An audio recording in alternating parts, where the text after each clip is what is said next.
Siyam ka mga graduado gikan sa Sugbo ang sulod sa top list sa duha ka mga licensure examinations nga gipahigayon karong buwana. Ang duha ka mga board exams mao ang Certified Public Accountant Licensure Examination ug ang Chemical Engineer Licensure Exam.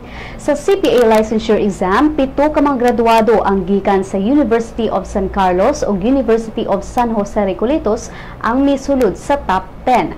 Top 2 si Sean Anthony Go, samtang top 3 si Jaisel Margaret D, top 4 si Jamaica Marhadas, top 9 si John Lester Lastimosa, ug top 10 sila si Odessa Marie Aliera, Raylan Cuevas ug Bridget Diaz. Samtang sa Chemical Engineer Licensure Exam, duha ka mga graduado ang sa University of San Carlos nagikan ang misulod sa 7 highest places. Top 2 si Aljon Alivio ug top 6 si Jassel Jeb Rodrigo.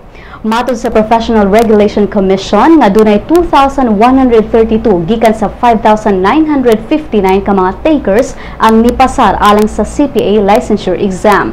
Samtang dunay 239 gikan sa 405 ka mga takers ang nipasar sa Chemical Engineer Licensure Exam.